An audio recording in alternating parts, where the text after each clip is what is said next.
I don't think you know what I mean. I think like no, I'm not.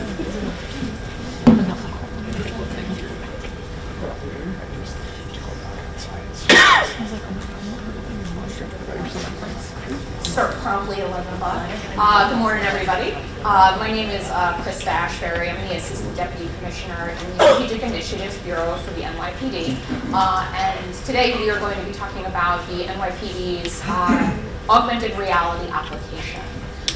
This was a project that came out of strategic plan from 2023. And was sort of championed as an opportunity to sort of leverage the data and information we already had in a way that provided access and information to our frontline staff.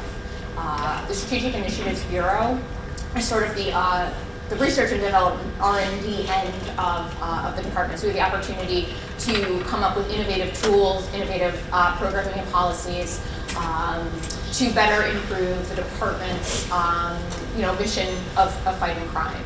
So we have projects like this that are pretty self-initiated, where we've identified either a project or a topic that we think the department should explore further. And then we also do a lot of work with all of the other bureaus in the NYPD to ensure that their vision and their mission is properly aligned with the best technology, research, and sort of cutting-edge work that all of you are doing, and sort of has that consistency. So, when it comes to recruitment, we will, work with our personnel bureau. When it comes to transit-related issues, we work with our transit bureau to come up with short, medium, and long-term projects and goals to ensure their mission statement is met. I've been with the department for about 18 years now. I started as an attorney in our legal bureau, but don't worry, I'm no longer practicing. A reformed attorney. I've had the opportunity to work at some really great bureaus within the department, from our Office of Collaborative Policing to facilities management to management and budget. And prior to the current role I'm in, I had the opportunity and the pleasure of serving as the Deputy Chief of Staff to Commissioner Sewell. I'll turn it over to Executive Director Doug Williamson to introduce himself, and then Pete, and then we will get going. Morning, everybody. Thanks for coming. My name is Doug Williamson. I'm the Executive Director of Data Analysis and Mapping at the NYPD. I've been there for about 10 years now. And as Crystal alluded to, the department has lots of information. Part of our responsibilities in my unit is to analyze that data, to give information to executives, decision makers, and also frontline staff to help them do their jobs. A lot of that involves business intelligence tools like Power BI and other Microsoft tools. We also use Esri for our mapping solution, which we'll get into in a bit. Good morning. My name is Captain Pete Moldavsky. I also work in the Strategic Initiatives Bureau with President Doug. I've been with the department for about 17 years. Most of my first half was on patrol for related functions in Brooklyn. But in the latter, I've been doing crime analytics, data management, risk management, and now I've been with the Strategic Initiative for about 2 years. So I think that, and as Pete is a uniform member of the department, I think that the things that we do within the Bureau really succeed because of the collaboration between, project management folks like myself, really accomplished data analytic folks like Doug, and our operational end of understanding what it is that happens at sort of a street level from an operational perspective that people like Pete bring to our office. So we're really lucky to have such a dynamic group of people. So what are we here for? I think that as agencies, we all collect and sort of hoard all of this data, all of this information. And sometimes we look back when something goes sideways or something doesn't go quite right, sort of confused as to why information that officers had at their disposal isn't being utilized in a way that would have allowed perhaps situations to have a better outcome.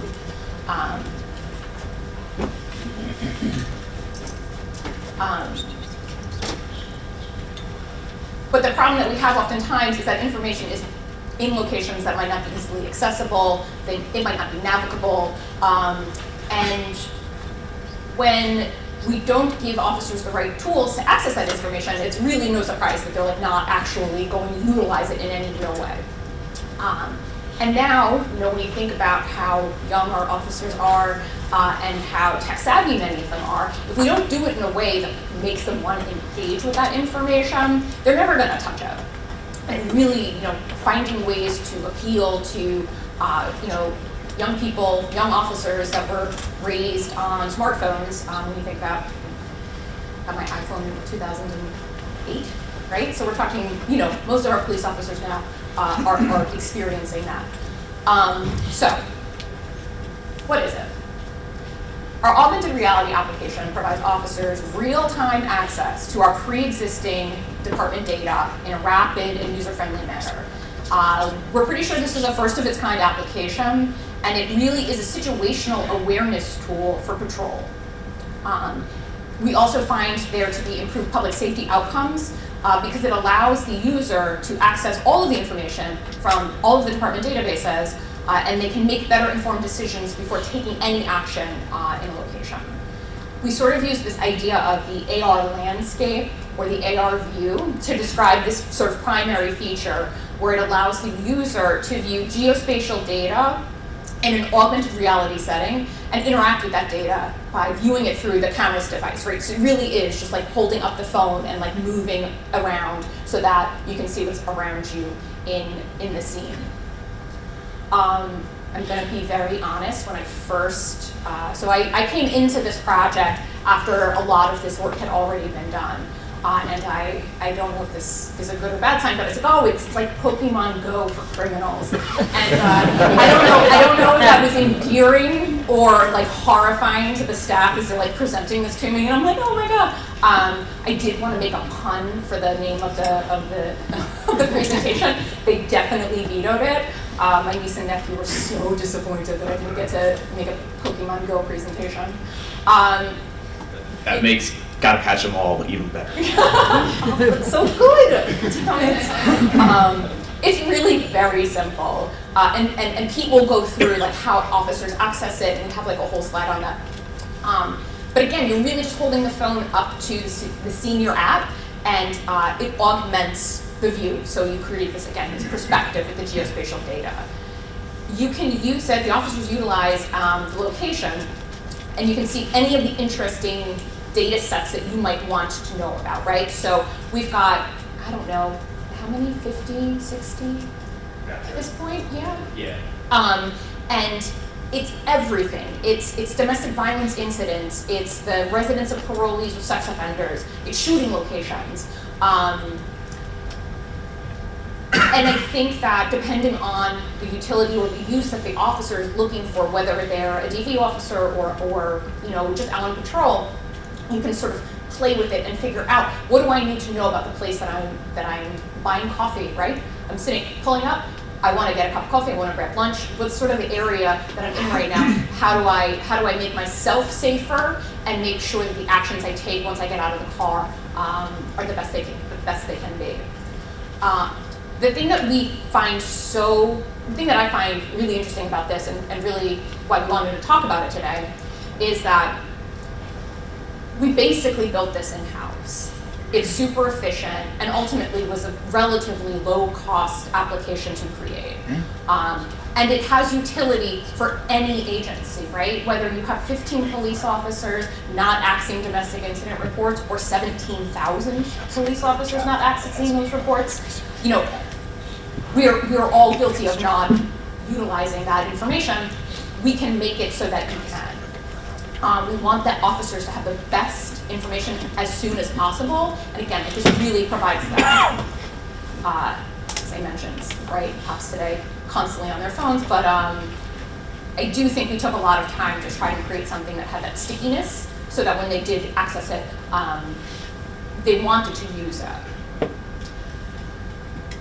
I'm going to turn it over to Pete, who's going to give a little bit more of that background as to why we sort of wound up where we are back in that 2020, 2021 period, and what this was looking to solve at that time. Like Krista was saying, most departments develop databases and applications to help them with changing landscape of policing. But what could happen, the information can get siloed, and you have bounce back and forth between different systems just to be able to find the data you're looking at. Earlier on in our tech developments, we used to have to go to 3 different databases to look up gangs, probationers, domestic violence incidents. All of them required a different check and a different system. If you're going to be a rock star, you have to use money. That'd be great. Can you guys hear me better now? Yes. My apologies. This could lead to them not looking at the information or not being able to find the information, and it affects public and officer safety. New tech is always being divulged to the police departments and like us, even being incubated internally. But if you don't have the right streams and everything's just cluttered, they're not going to use it, and officer and public safety is going to get affected. So I'm going to talk about a few problems and a few solutions that we've developed using this. Like Krista said, back in 2020, with all the recruitment and retention issues that are happening right now, our officers are getting stretched thinner and thinner, and we're having to redeploy them in different ways just to be able to continue police service how we have been. For us, that meant we developed something called mobile field forces, and more recent iterations have been our summer all-out deployment zones, which we flood our most crime and violent-prone locations with more cops. In reality, what does that mean? That means all cops from our department, whether they're patrol cops, traffic cops, admin, investigators, they all get flown to the highest crime areas 1 or 2 days a week on a foot post. Now, our city's very big. We have a lot of cops, but there's a lot of places these guys have never been. We have 77 patrol precincts, 9 housing development precincts, 12 transit precincts. You could go your entire career without stepping foot in one of these places and never go back again after you went there one time. So we started thinking about what can we do to help these guys understand a little more about the environment. The lack of understanding is definitely a public safety risk, and it is also an officer safety risk. So, sorry, I lost my place. So what really, if Doug can tell me if I'm wrong, what really led to this was a ComStat meeting where they discussed an issue that really led to the impetus of the application. Robbery in our transit system led to a description being broadcast. They were chasing the perp. They observed the perp, and of course, as we know, policing is never easy. This guy jumped right into the tunnel and fled in the tunnel. We have emergency exits everywhere in our subway system. There's thousands of them. And without the proper information, our cops didn't know where the subway exits were. And most of them led out on the side roads, not on the main thoroughfare where our trains run. So they lost the perp. They weren't able to find him because of a lack of information. We have this information. It's just accessing it easily was a challenge. And that really led to Doug and his team working on the genesis of the application. I'm going to turn it over to him now.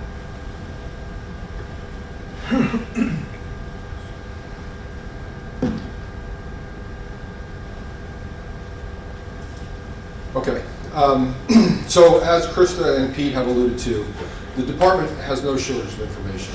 We have multiple databases throughout the department. You probably heard the expression, drinking from the fire hose. That's essentially what we're doing. We have multiple databases, some of them, like 911, for example, gets millions of calls for service a year. It's a lot of information. It's a lot of information to process. It's difficult to deal with. Over time, our department has evolved all these different data systems, and they're all disparate. So, we have a system for complaints, we have a system for arrests, we have a system for 911. And while there is some commonality between them, they're essentially different, right? They're distinct. So accessing them can be a problem, or linking them can be a problem. So one of the approaches that we've taken is to create something called the Crime Data Warehouse, or CDW. And that's our repository, right? That's where all these systems go. So we have all this information in the Crime Data Warehouse. And again, it's not a question of accessing the data. It's giving the right information at the right time. And that was really the challenge. As Krista said, we have information on domestic violence incidents, calls for service, warrants, right? Just to name a few, but it's a lot of information. Now, a couple years ago, our department, our ITB, Information Technology Bureau, developed something called the Domain Awareness System, or DAS for short. And this was meant to sort of alleviate some of those problems. So any officer, any member of service can access the Domain Awareness System on their phone or their desktop. And they can search for different things, right? They can search the arrest database, they can search the complaint database. But the problem is they need to know what they're looking for, right? So it's one of those things that if you don't know what you don't know, you're kind of left in the dark. So that was sort of a limitation. It's very powerful, even from an analytics standpoint. Our crime control strategies leverages it a lot, but it's limiting in what it can do for the officer on the street. And again, if you take anything away from this presentation, this is all about officer safety and situational awareness, right? We need to make sure our cops are safe every day. So, just a little bit of the technology. The Crime Data Warehouse is an IBM DB2 database. Like I said, it's a lot of bureaus leverage it for reporting. ComStat figures come from there. We use it for legislatively mandated reports. We use it for NYPDs, right? So all of our reporting is based on Crime Data Warehouse. All of the information I should note, which is important to the discussion here, is that almost all of our databases have address information associated with them. They also have TPO about the incident. They have information about the victim, the perpetrator, their home address, things like that, the location of the incident. So all that address information gets geocoded on ingestion. So on the way in, all of our addresses get validated, and then we create XY points essentially, right? So we can use them for mapping downstream if we want to, right? So whenever we do any of our maps, use those XY coordinates, which is, it was really revolutionary for us at least to get that kind of information. And we use that across the department to create these map layers to use in our spatial analysis. Related to all that, and it developed subsequently from the Crime Data Warehouse and DAS, is we have an enterprise GIS portal that's built on Esri technology. And this was meant to be a self-service portal, so anybody could go into the portal, and we're licensed for the whole entire department. So anybody could go into the portal and do a search for complaints or arrests or whatever they're interested in, and they could get their own data and create their own maps. So it's really meant to again put the right information into people's hands so that they can use it for their analysis. Again, this was usually at a higher level, though, right? It's back office stuff. It's crime analysts in the precinct. It's not people on the street that need access to data quickly and efficiently. So, like I said, we have this enterprise GIS portal, and initially a lot of the data that went into that portal wasn't related to crime at all. It was just sort of generic information. It was things about subway locations, locations of police stations, locations of fire stations, locations of hospitals, right? Very sort of infrastructure, generic data that is important to know. So again, somebody could go into the portal and do a search for hospitals, and they could create a map of hospitals and find the nearest hospital and things like that, which was great, but it was only one part of it, right? It was only one piece of the puzzle. The missing piece of the puzzle was to provide them additional data to give them actionable intelligence, right? To help them make decisions in real time. And that would help, again, provide situational awareness and keep our officers safe. So, it's interesting because at some of the sessions I heard Liz Dates and her team talk about, asking the right question, right? Sometimes you don't know the question until you're in the situation, right? It's not a thing that happens far away. Cops need to get answers quickly, right? So this became, the sort of, impetus for the whole process. We had been doing some research at the time on, totally unrelated, on doing some indoor mapping and 3D mapping of, facilities like for active shooter situations like hospitals and schools and the subway system, subway platforms. So we've been doing some research on 3D mapping, and one thing that came up repeatedly was this idea of augmented reality. And the idea was new to us, so we sort of went down that rabbit hole to see, what was augmented reality and how we could use it. So we came across a tool called Augeo. It's AUGEO. And it was developed by Esri Labs. So Esri, that is the software provider for our GIS portal, has their own independent research division called Esri Labs. It's kind of like Google Labs. They do these like fun projects to come up with new ideas. And they developed this tool called Augeo. And it was completely free. You could go to the App Store on your iPhone and download it today if you want. And it basically, the only requirement is that it assumes you have spatial data. So as part of the proof of concept, what we did was we put up a couple of layers and tagged them so that Augeo would recognize them. And we used some basic data. We used subway stations and United States Post Office mailboxes. We had an issue with mailbox phishing for a while. So again, pretty innocuous data, right? Nothing sensitive, nothing private. It's public information. So we published it to the portal and shared it with Augeo, and we let one of our officers try it out. So the interesting thing about this, as you can see from the slide, is this is your camera view, and it doesn't have to be as brazen as this. Like, you don't need to go like this. Right? That's not really very safe from an officer perspective. You can just hold it, right? You can just hold it like this and just move around, right? So you can keep it close, and it will tell you everything it sees in the camera's view. And by everything it sees, I mean what points or what spatial data do you have that's there. And the really great thing about this, and it's a little hard to see if you're far away, is it tells you how far away you are from that incident or that feature, whatever it may be, whether it's a mailbox or a subway entrance.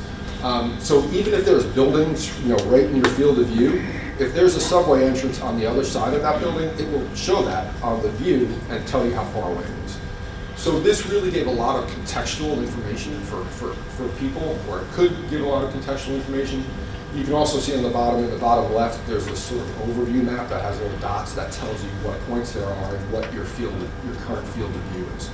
So again, this was all about context, right? It's about giving information that we don't have access to all the time.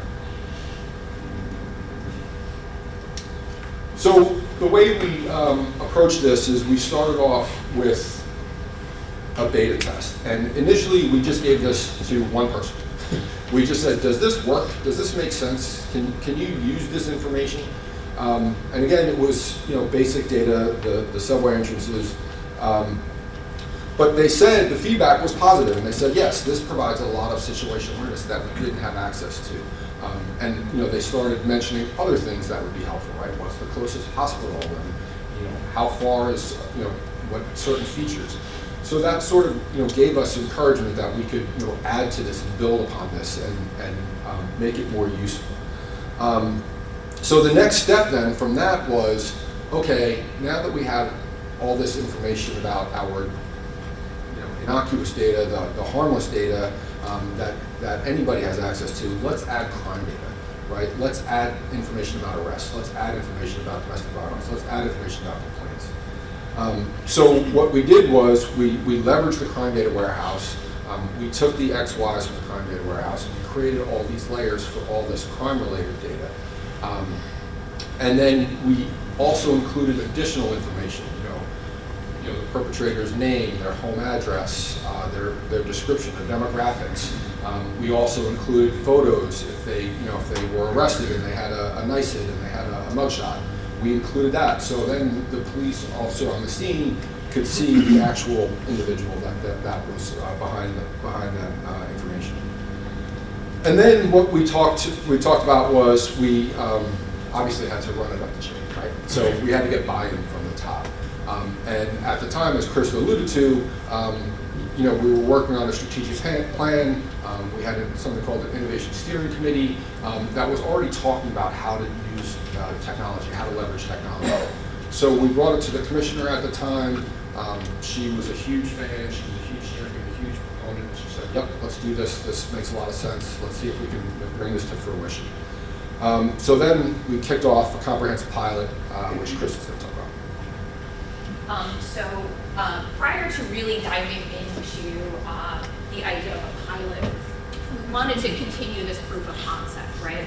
And from our perspective, a proof of concept isn't a pilot as we traditionally understand them. We want to understand the likely uses, scope, and the benefit of the application, and the feasibility of the various features that we were talking about.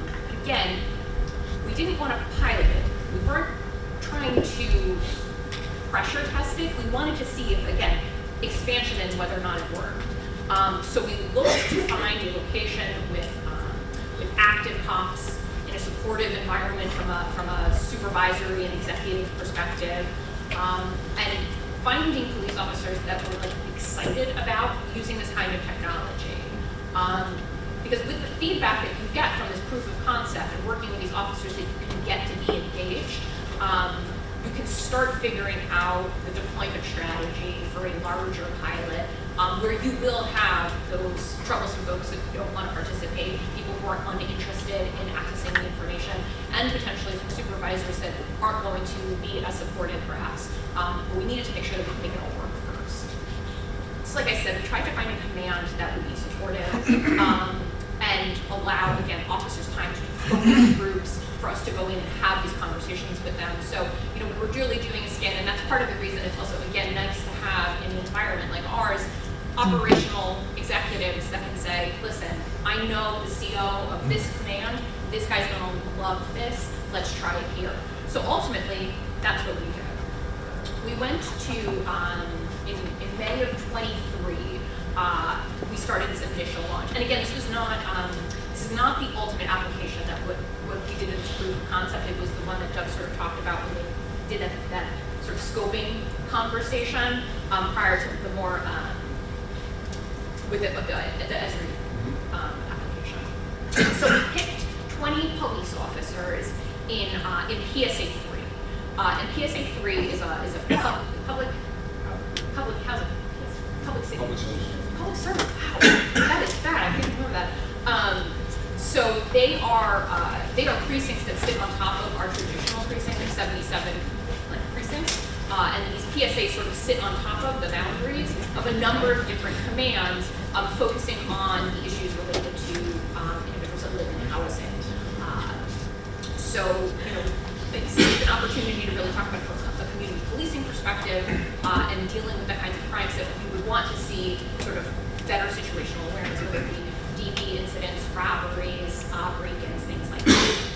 So the 20 officers identified were assigned to 3 of the more specialized units within the command. It was our neighborhood safety teams, which is a unit of officers that sort of go out and address chronic conditions. Our neighborhood coordination officers who are focused on building those relationships with members of the community and identifying issues raised by community members to bring back to the department. And then, traditional domestic violence officers that I'm sure everybody has a type of. These 3 commands, or these 3 subsets of the command, were really picked because they were the ones that were sort of accessing and needing to access this information such that they could be safer in the interactions they were having with the community. Easily understanding the DV history of the place you're going allows our officers to be more prepared to engage with the folks that they're coming into contact with. The safety teams could focus their presence more efficiently if they understood these hotspots and where these things were happening in their community.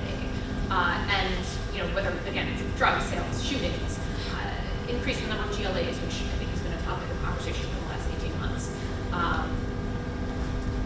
And while we use our NCOs in a slightly different way, it's really like a community affairs deployment. So commands or agencies that have that community affairs component, this is the kind of thing you want to be able to say to the folks that you're going to, listen, there's been an uptick in something that's happening on this block. You can see the block, not just their location.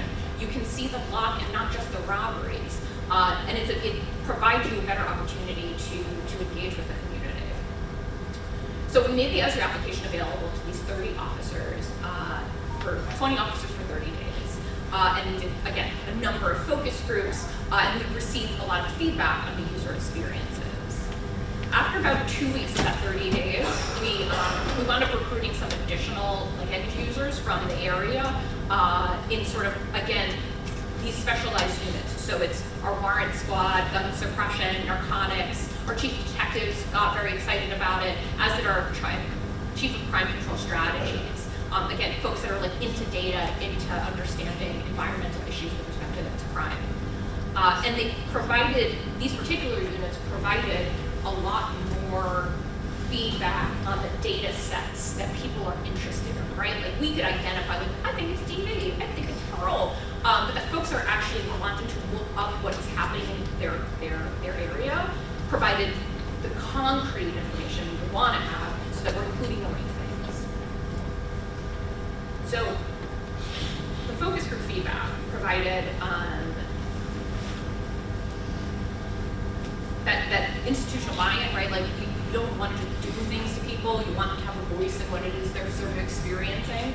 And we also wanted to make sure that it worked in a way that made people want to use it, right? Again, going back to the initial concept, if we have this information and no one's accessing it because they don't like the way that it feels to get to the data, what's the point? So the first set of officers engaged in 4 focus groups, and we actually did these focus groups a little differently than we would traditionally do a focus group. We're just giving people the opportunity to talk about the issues that they're having. We actually included the app developers, right? So there's not this middleman or somebody that's running a focus group trying to then articulate to the application, the people that are actually building the app, what it is people are talking about. Because there's a nuance to all of this, and sometimes that gets lost if we're trying to communicate that back. So we sort of invited these outside folks into the focus groups so they could hear the officers' conversation and elicit from them the actual issues they were experiencing so that they could build the app to address not necessarily what they were talking about, but what they meant when they were talking about issues they were seeing.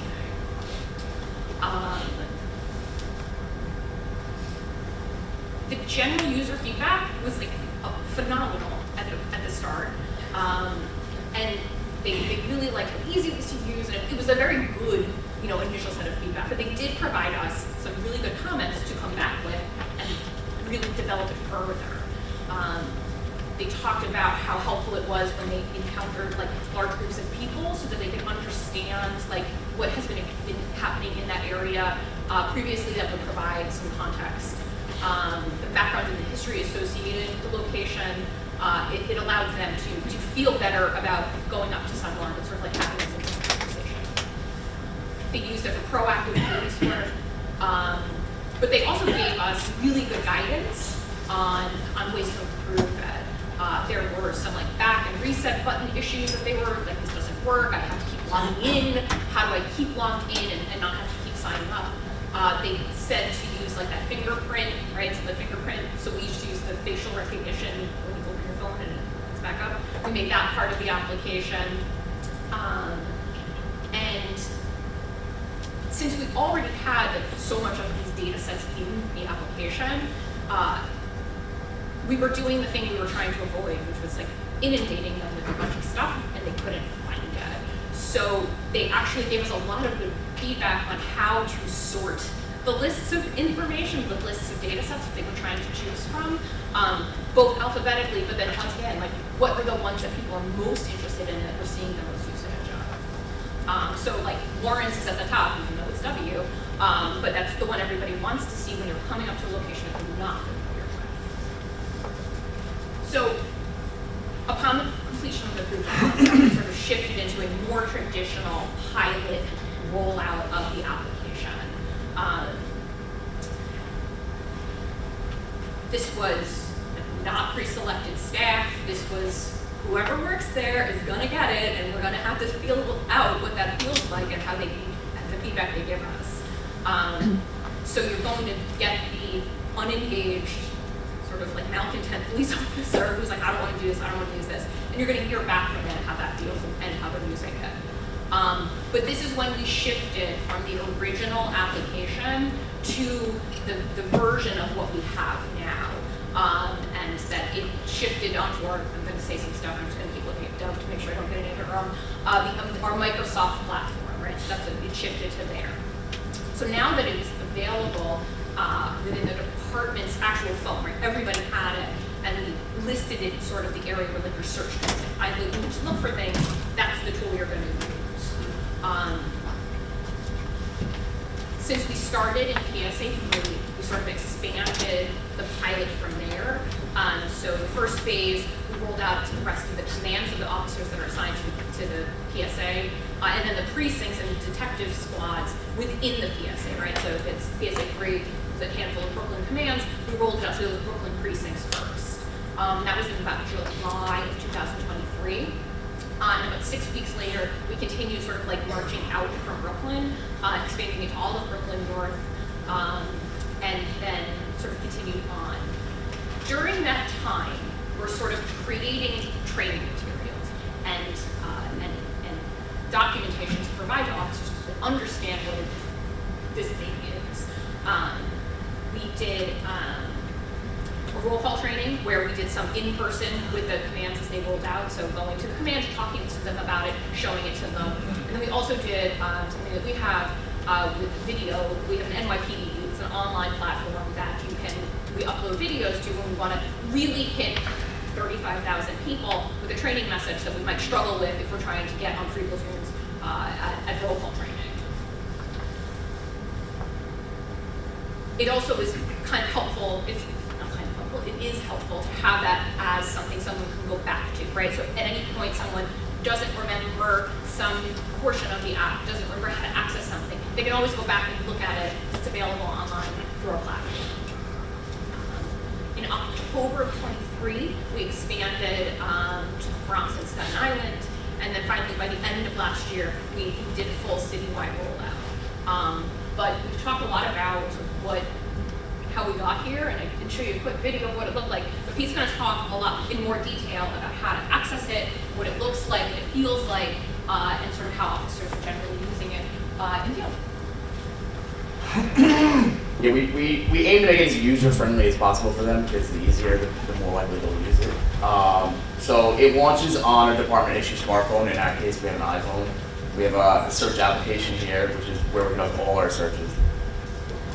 Once we go into there, we have a quick search section, which it lists a few options that they could work with, but in here we use augmented reality. This is what launches the platform. So the address location is auto-populated based on the GPS location of the phone. You can also preset a location in there if you want to, if you know you're going somewhere with poor cell service. Then it just prompts you to click whatever data source you're looking into.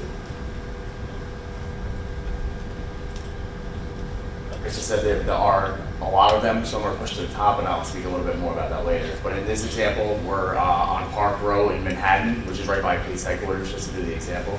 And we're going to look at 911 data. Search.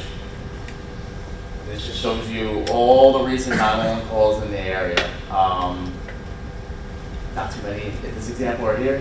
But if you click on that 911 bubble, it'll give you the entire 911 call, what was transmitted to the cops going to the scene. Same holds true for arrests. If you choose a data set to arrest, you move around, you can see all the recent arrests in the area. If you click on one of these arrest bubbles, it'll show you both the arrest information, and it'll also show you the criminal history of the person who was arrested. As you can see here. So if you click on the nicest number that pops up, it'll show you his whole history.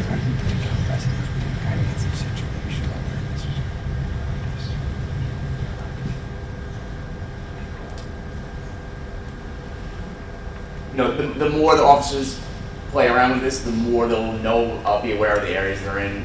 This seems to be a drug pulling location right here. There might be 5 narcotics arrests on this intersection, or there may have been a gang shooting there last week that you have no idea about because you just got here. You've never been on this post before in your entire career.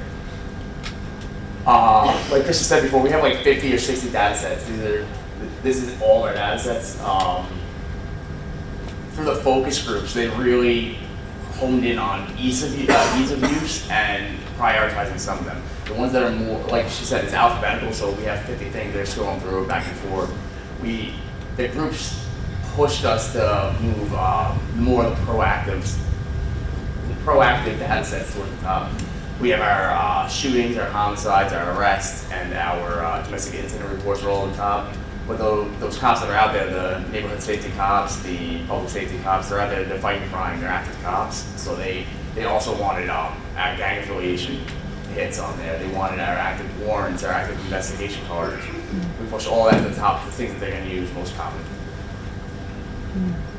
We also added a folder feature in there, so we could, any cop that runs something in here, they can save the data that they want in there for later use. They can save it by data type, location type, investigation type, and they could also share it with our investigators via our investigation case management system, or they can share it with the other cops that they're working with. They can send it to their partner or the other team they're working with investigating somebody.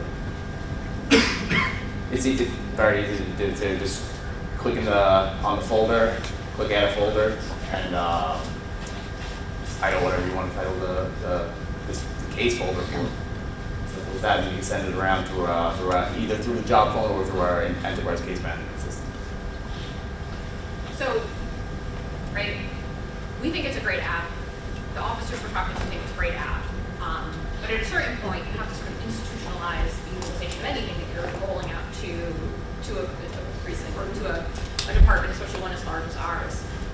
So we sort of continue, right, this like ongoing training, messaging, and feedback idea. So we continually pushed out that training video. We talk about it at roll call. We have internal messaging, so we have operations orders that get deployed so that people understand what the technology is. Administrative bulletins, user guides, we have them talk about it at ComStat. The best way to get anybody to do anything is to have to report it back Thursday mornings to Chief of Crime Control Strategies. And when he asks how many people are logging into augmented reality to utilize it for the situational awareness that his mobile field forces require in order to be productive, you will definitely see your numbers peak a little bit after that. And you know, we continue to do these evaluations and have these conversations with officers about the application and issues they might be finding with it, and you know, reviewing the usage. So just on the left-hand side there, that's just a clip from our NYPD training video. That was a recent ComStat that Chief Lepetri and Chief Madry spoke about this, and again, encouraged officers, or encourage the executives to encourage their officers to continue to utilize this as a key piece of this crime control strategy, mobile field force, situational awareness idea. And I think that, and then again, just some ideas of ways to continue to message. Operations orders, continued training, both in person and in training via library. And then finally, we talked a lot about what we're sort of doing with the application. And one of the things we sort of want to really be clear about, it doesn't use facial recognition, right? This isn't facial rec. We're not identifying people in this application. It's the places. It's not AI. It's data being shown in a more user-friendly way. There's no like VR, AR, headsets, goggles. It's truly just on the phone. And all of the data that we're utilizing is pre-existing. So there's all of these issues with respect to like oversight, and this is very much us just showing information in a way that makes people want to use it. We're really excited about that. So, as we said earlier, this was developed for our mobile field force deployments, but in reality, we feel like it's transferable anywhere. Some of you guys cover hundreds of square miles and thousands of roads. Even the most knowledgeable cops can't possibly know every piece of data in their jurisdictions. Even our precincts are between 1/2 and 5 square miles, and there's no way to know everything that's going on there. So these 4 pictures represent 4 other ways that our agency has used this to deploy this technology. In the top left, we have cops doing a vertical patrol in one of our housing developments. You know, before you walk in this building, you scan the building and know exactly what's going on in one of these buildings. These buildings have between 10 and 40 stories, and you can't know everything that's going on in there. Top right is our domestic violence prevention officers. They typically go to crime victims' houses right after a crime occurs to follow up with them. One of the most dangerous situations they could be in. If you scan that house right before you get in there, you can see if any more reports have come in since the last time you spoke with that crime victim. If there's anybody in there with gang or shooting or violent crime history, you know what you're walking into before you even get in there. New York Finance detectives down the bottom left. Used to be antiquated. They used to have to go back for shootings, homicides, robberies. They would have to go back to their desk to run some of the vital reports of, camera systems in the area, crime reports in the vicinity. Just doing absolutely, other than just doing a walking canvas of the cameras, we had so much more data on our computer systems. Now they can just do it right off the phone, right using VR. They'll be able to, the AR app, they'll be able to tell exactly what crime reports have been here. Has there been a shooting here before? Do we have cameras, our own cameras in the area? And finally, our warrant squads. I think it's a really great tool for our warrant squads. If they're sitting on a location trying to wait out somebody, see if they're looking for somebody, and they use the AR application to see who else has live cameras in the area. If somebody has an active warrant in the area, we're looking for them already, and it's not who we're already looking for, they could use them to leverage their primary target. And you just swap the area. If you see these people walking down the street, then you'll have leverage on your primary target. And there's numerous other ways to use it, but these are for the higher cases that we've used. I just want to thank you for your time to come to our presentation. Chris, do you have anything else to add? No, so we'd be happy to take any questions or, yes? Quick question, why is it not projected through like a light coil off of it first with the information? So officers don't have to keep looking at their phones? I think that the feedback that we've received with respect to VR and AR headsets is that they are very distracting, and that to put somebody in a headset to be on the street would probably be it's a significant safety concern for us. The feedback has been not great. It's great for training, but not from an operational perspective. What did you name it? Did I miss it? Did you name it Carnegie?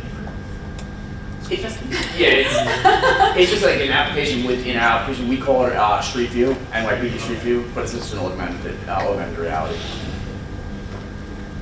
How does it handle points that are stacked on the exact next line? It stacks them in the view. They sit on top of the And page. then you can click on an individual. Do you see all the data sources at once, or do you have to one One at a time. Yeah, for us, it can get overly Get clustered. real quick. Is there like a time purge standard, or like I can imagine using this in like Times Square? There'd be so much clutter. So how does the purging of old that work? So the data is always there. It's filtered to the most recent one. So if you wanted to go back, you could, but we try to keep it current. How do you define those resources? Are you talking the last 2 weeks, the last 2 days? Or does it It's depend on actually data the dependent because the question about Times Square, right? We might have hundreds of 911 calls in 24 hours. So it depends on the data. Yeah, our shooting history is going to be a lot less common. We'll hold that for longer periods of time. Then we'll go for our 911 calls. Does the officer have the ability to filter that themselves in the application? Like, they want to see data from X date to Y date? That's one question. And the first question, another question would be, can you talk a little bit about the data sanitation that you all had to do to ensure that the information that the officers were seeing was accurate? Because I'm sure that was an effort as a part of this endeavor as well. Yeah, so right now in the iteration on the phones, we can't filter the data, the time periods. We can do that on our desktop for our officers. So the data sanitation question is a great question. Data quality is always an issue. All of this comes from existing reports. So all of those reports have validation built in. Like I said, the address validation. We have required fields. We have pull-down lists to ensure that it's always going to be consistent and standardized. We don't present any information that's not standardized. It's always, like I said, TPO, victim demographics, things like that. So all of that has been sanitized as it comes in. Can this push like a notification to the officer, like, you're flying a guy into the forces basically seal for our visual organization.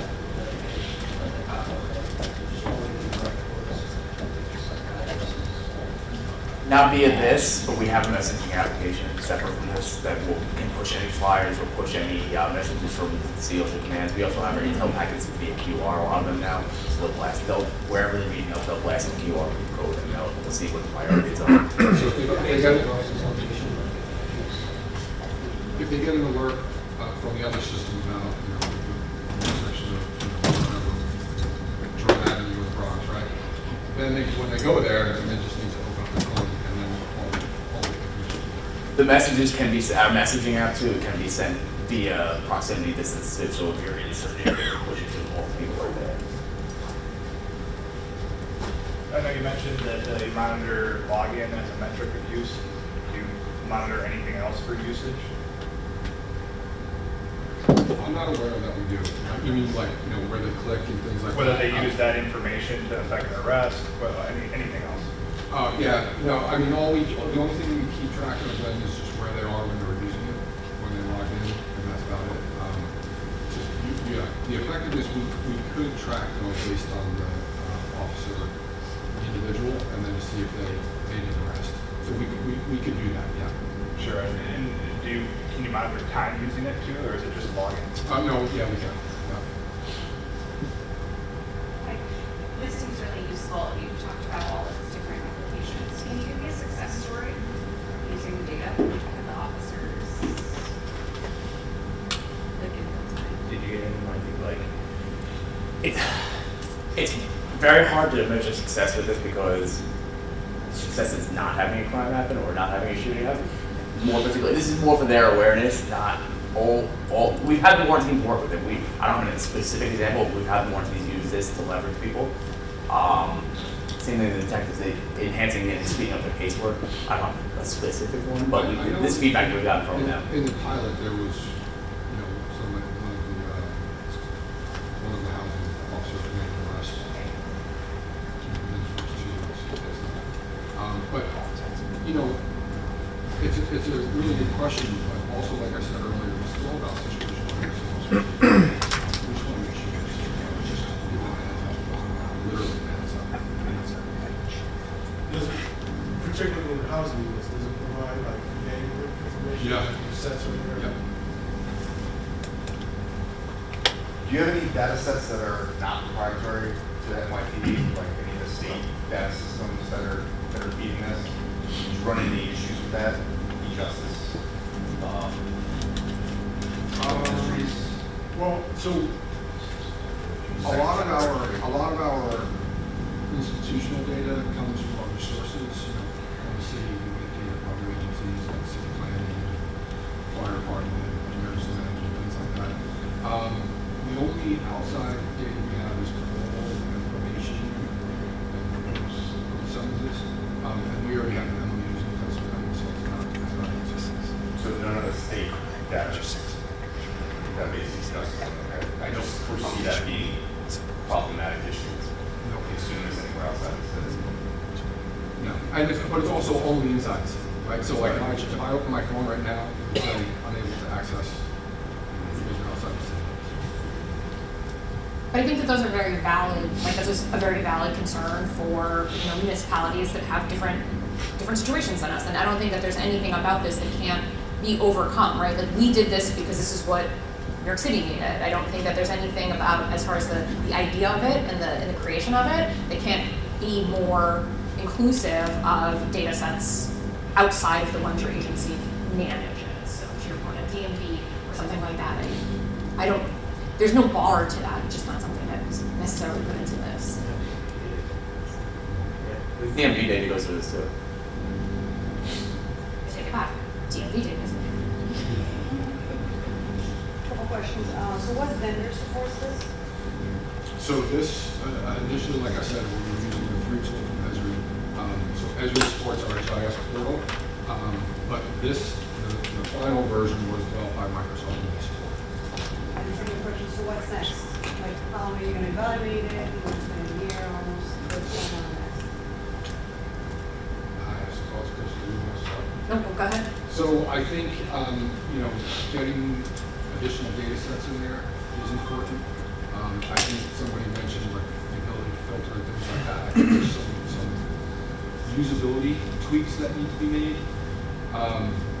Even from my perspective, throwing us under the bus here a little bit, but I think it could be even easier to access, right? It could just be one click on your phone, right? Like, so little things like that, I think we can do.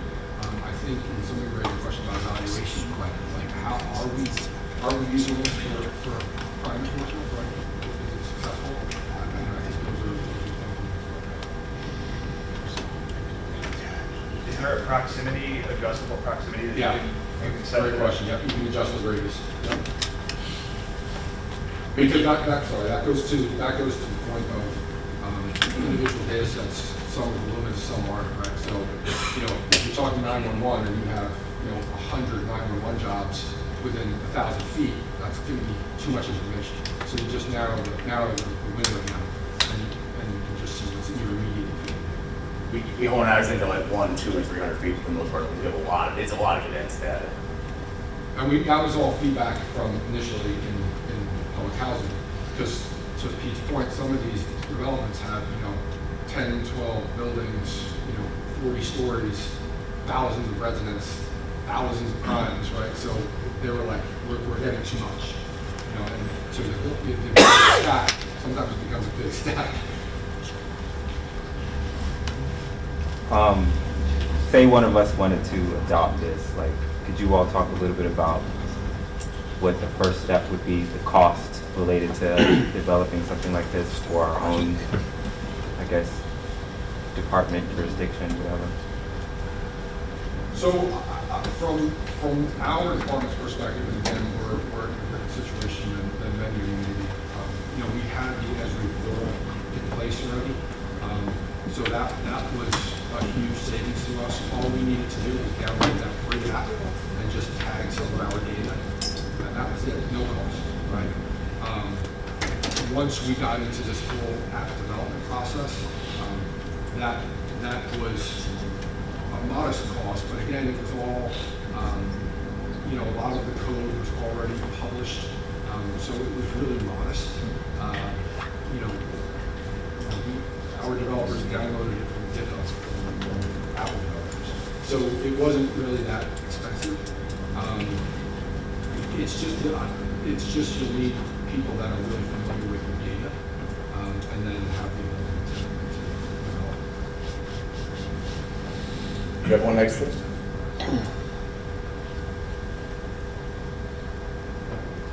Thank you all very much for coming today.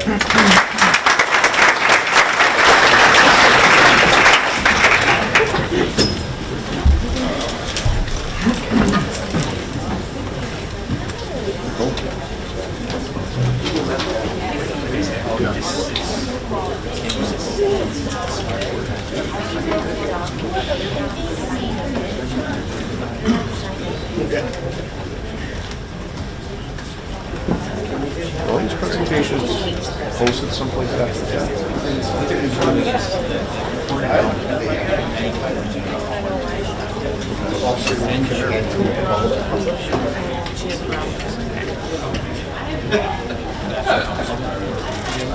Easy accessible, but they're probably Okay. Gotcha. They got it. Yes. Everyone else? I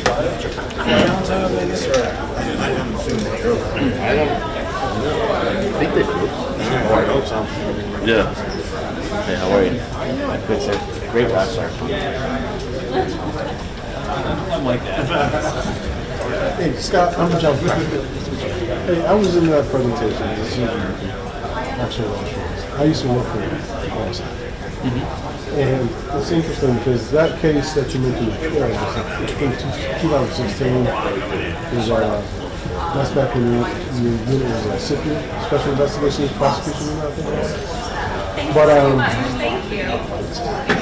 I don't know if that was a personal choice to put that data in there regarding the person's matter, because the officers go out, the detectives go out there and conduct the investigation. And then you can serve the subsequently and give it to the detectives and say, hey, reports. you know, So I don't this is just know these guys, right? how they could add what the officer's thought process was. No, I understand that. And I don't even know if we want to go to what the officer's Well, thought this process is, was. this is